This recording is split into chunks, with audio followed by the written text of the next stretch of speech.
Beautiful people, what is going on? It's your girl, Phoenix Soul. And it's your boy, Frederic, the one you need. The one you need. Brought it back, crazy. This is RSVP, where we're talking all things love, sex, and relationships. And we have the beautiful Miss Jasmyne Flowers in the building. Hey, what's going on, party people? Hello. So happy to be here. Happy to have you. So I'm going to give you guys a little information about Miss Jasmyne. Certified badass Okay. from Atlanta, Georgia. An educational background from Clark Atlanta University, as well as her master's from Full Sail. Now, she's been in film and digital media production for 17 years on small scale and large scale projects. I didn't know for 17 years. You the real deal. Yeah, real MVP, exactly. Yeah. And now she is a prominent red carpet and media host highlighting arts, entertainment, culture, politics in the community, everywhere, ever present, beautiful and magical always. Hey. That was cute. I love that. That was brilliant. I do what I can. Yeah, you did better than me on that bio. I love it. Thank you. So today we are talking the soft life as well as the independent woman. Now, let me give you guys a rundown. The soft life refers to a lifestyle of comfort and relaxation with minimal stress. So some people use this term in reference to a life that involves wealth and luxury, while others interpret it as simply just being unburdened, right? Now, the independent women movement means women are taking initiative, making changes when need be, don't rely on others, make things happen, and just go for what they want without giving up, right? Independent women set their mind to doing something and they make it happen. So right now, at this point in your journey, which lifestyle are you most attracted to? So this is, I think, one of my biggest criticisms about the independent woman versus the soft life. Yeah. Because in my opinion, the soft life is the independent woman. And so I put it this way. I think that some people have co-opted the soft life narrative and turned it into something that is really not. That's not the way it started. So for me, I do consider myself an independent woman, but I do know that the soft life is about limiting stress. Okay. It's about prioritizing self. To me, that is an independent woman. When you were saying, listen, so we are doing away with building up metrics on someone else's terms about how you can be successful. You're saying, no, wait, let me get rid of all of this stress and figure out what I'm best at. Let me do that and let me have the best life possible. To me, that's an independent woman who is living a soft life. Now, Get into it. I was about to say, now, I will say, I feel like, again, that space has been co-opted by people who really are expecting other people to do for them. And so they say that they have this soft life, but that's not the definition of what a soft life Pillow is. princesses. Yeah, pillow princesses, women who don't want to do anything at all and literally just want to live off of someone else's hard work. And to me, that is not what a soft life is. Okay. Because you are only as comfortable or as good as someone still desiring you or someone still deciding how your livelihood is going to be. And to me, that's a stressful life. So I think I think some submissive women have taken on that term and said soft life when in actuality, no, sis, you setting yourself up for failure. So what is your idea of submission? You just spoke of that word. I don't even have that written on here, but what is your idea of submission? So the way that people, Christian community, as well as some women who want to be desired by men to submit means, you know how some women will say the man is the head and the woman is the neck. Pretty much playing a helper type of a role, or you're never realizing your full dream or full potential because you're always thinking of yourself as someone's helpmate or to submit to someone else's will is literally what submission means. And that too has taken a remix like how people like to do. Got you. So in your breakdown of this, I'm getting a couple of things. One, soft life.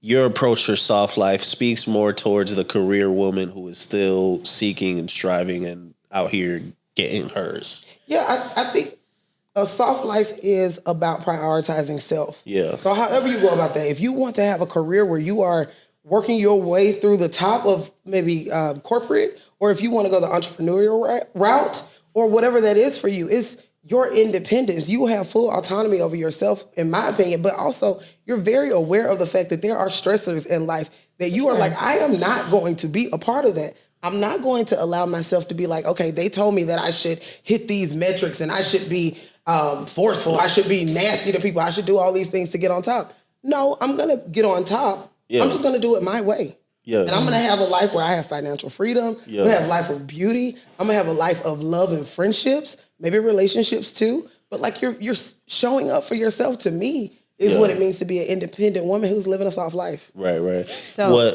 what I gather from what you're saying as well is that they can coexist, a soft life and the independent women. For sure. But what I'm not hearing in your description of this is the I don't need a man rhetoric when it comes to being an independent woman. Okay, so I know this is a real touchy subject in our community. Go ahead. That's what we're here for. So I think that I'm real big on let's define words, because words have meanings. Yeah. If we dissect the word need, it is something that is essential. Nobody is gonna die if they don't have a boo. Let's be clear. You will survive. Humans need food, water, and shelter to survive. Right. You do not need. I'm gonna interject on that. Mm-hmm. Children, babies. There are studies that have been done, and babies that are not held will die. So if they are not. We are wired for connection. We need connection, but that a connection doesn't necessarily mean you have to have a romantic relationship either. For sure. You don't need that to survive. Community, sure. But I mean, some people are nomadic human beings and they don't need nobody. They just figure out a way to live on their own, right? I think that's subjective. I know I need my man. You don't. I do. Of course. Yeah. So I think when I tell people a need it is essential. You are not going to survive. You will survive without your man. And I will tell people this, and we ain't speaking about negativity on anybody.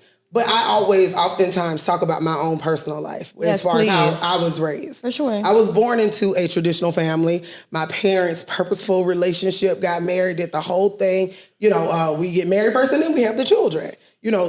My two sisters and I, all three of us were born inside of 4 years. My parents were busy. But at 38, the age I am now, my mama found herself a single mother after losing her husband, my dad, to violence. Mm. I think sometimes about my mom, and I feel like I have two experiences. Okay. The first 7, almost 8 years of my life was spent in a traditional family. 7 going on past that point was spent in a single parent home where my mother didn't remarry and she didn't date. Okay. So I saw a woman doing everything. So when I tell people, no, you don't need someone. And I've seen what some women do when they allow the narrative to be need. If the narrative is want, that's different. Well, yeah, you want someone to come home to. You want a partner. You want someone who can show you that love. But if you don't have someone, you're not going to die. You will be okay. You may not have the life that you expected. You may not have the life that you wanted, but you ain't going to die. And I think it's interesting that you speak of, death. You speak of survive. I think that's directly connected to a survival mentality. I agree too. I don't need, and that's operating from the survival space. However, if this is an and world, which is what I call it, with abundance, and I can have all things, then there may be a need for some. I'm a Libra, you're a Libra, right? And we always talk about being the balance. The balance, for sure. Both sides, But I know that there's that need for me to nurture. There's that need for me to cater that is intrinsic. Yeah. You know what I'm saying? But I think that definitely depends upon whether you're coming from a survival. Mm-hmm.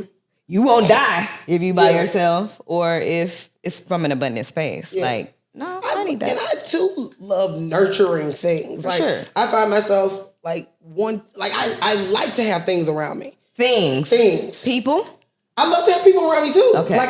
I love my mom always said I'd never meet a stranger because I'm always like, hey, we're cool, whatever. But I also know I'm very good at getting rid of things that don't serve me either. But you keep speaking of things. You want things or people? I would say get rid of people. Y'all got to go. If you aren't treating me in the way I know I fully deserve, then to get rid of people is what you must do.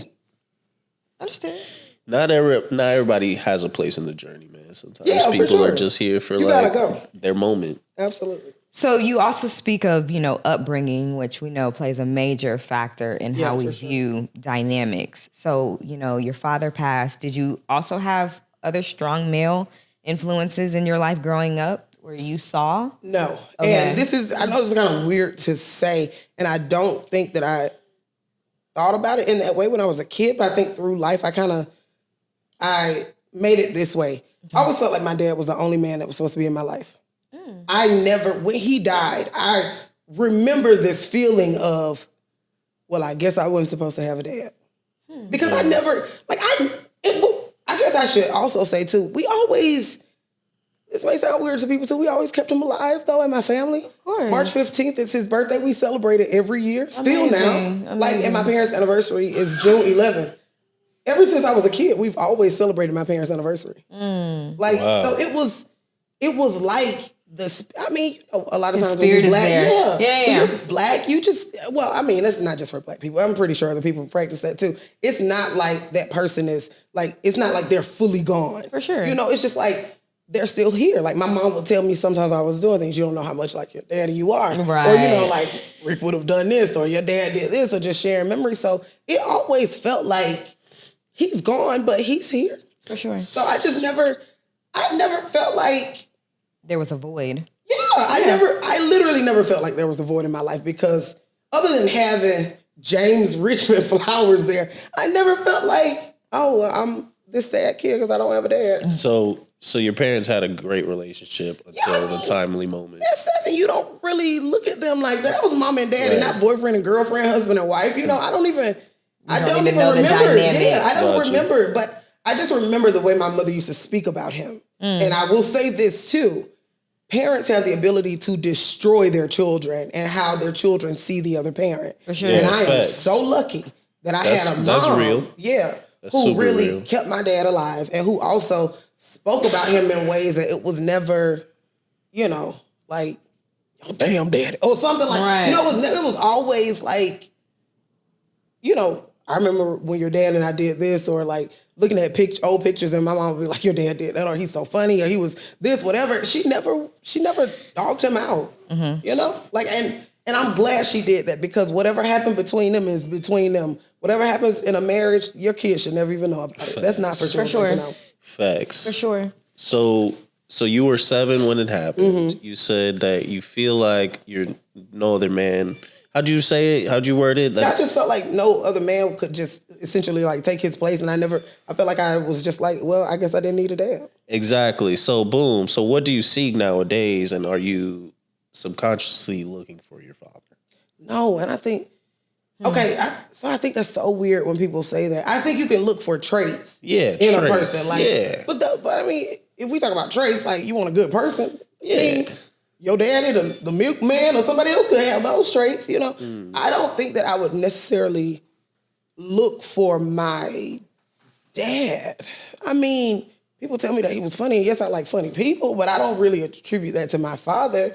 I think for me, I look at the woman my mom was, and I find myself wanting to be more like her, more like a person who can stand on her own feet, a woman who is like my father loved that about my mom too. Like they had a partnership when, I guess going deeper into the story, my older sister and I are only 17 months apart.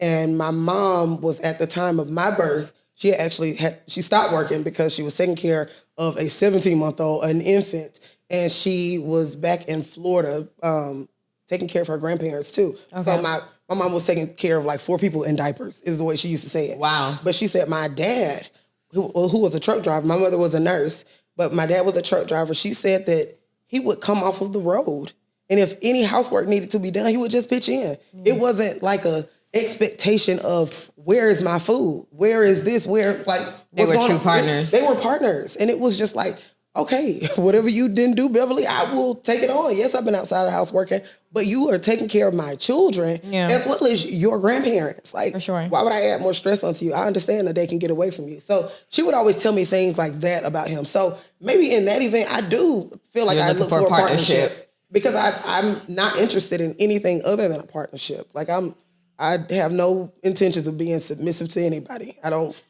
No. So let's shift gears. Let's shift gears. How is dating for you? I don't date anymore. Probably because I will not submit. I just feel like submission is not the way our community should.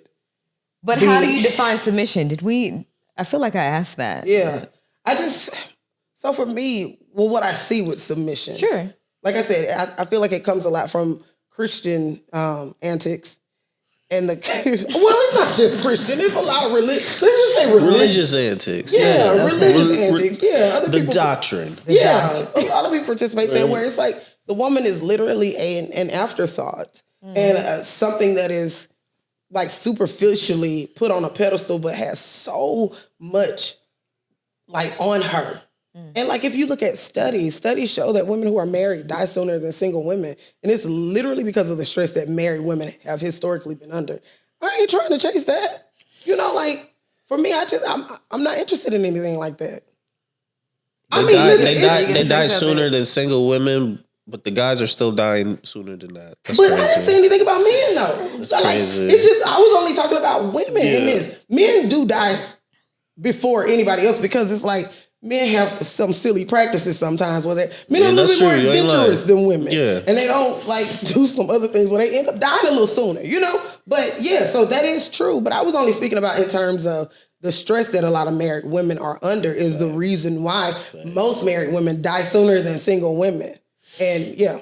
So you're not dating. You know, they say a lot. They say a lot about these Atlanta streets. Mm-hmm. What have you gotten that's turned you off? Like being outside dealing with these dudes. Like I didn't mean to cut you off. I'm sorry. No, I'm just saying. Go ahead. Like jump in. Like what's so distasteful about it? I just think it's a lot of hurt people who are masquerading around as if they're okay and they know that they're not. And a lot of people are participating in fake healing. And it's just like doing all this. Your crystals don't mean a damn thing to me. You know, if you're not doing what it takes to actually move on and heal. And healing takes place outside of the public view. Yeah. And we know a lot of people who like to participate in that in front, you know, or it's a lot of people who are just, like I said, hurt, harmed. They have past relationship issues that they have not addressed. And so they're going out here looking for the next person to solve that in them. Yeah. And it's never going to work that way. So for me, I'm just like, I feel like if I can't have what I want, then I don't want anything. Are you you're actively working on your own healing? Yeah, I feel like I have work to do too. I think we're always going to evolve, right? Of course. So I think that will always be like levels to healing. But there are some things in me for sure that I'm like, you got to get it under control, Jazz. Like you have to work on that. But when it comes, I've never had anybody in a dating space tell me that I've been a horrible person to them. I've never had anyone like come back with a Yelp report of do not date. You know what I mean? Like not a Yelp report. You know? I'll say this, you know, I think that overall we are predominantly a very independent society, right? We're taught that from a young age.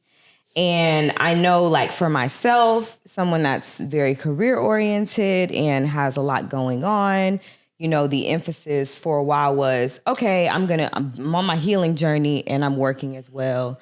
But I do find that in relationship, you're able to see yourself a little bit more and even more so evolve a little faster because you got a mirror in front of you that's revealing what you thought you had overcome or that you know, had put to bed. So I will say that, you know, that mindset of, oh, I've got to just keep working and get to a certain place, you know, and then when that person shows up, I'll be this person. No, not particularly. Yeah, I agree with that too. Yeah. My last relationship that I had,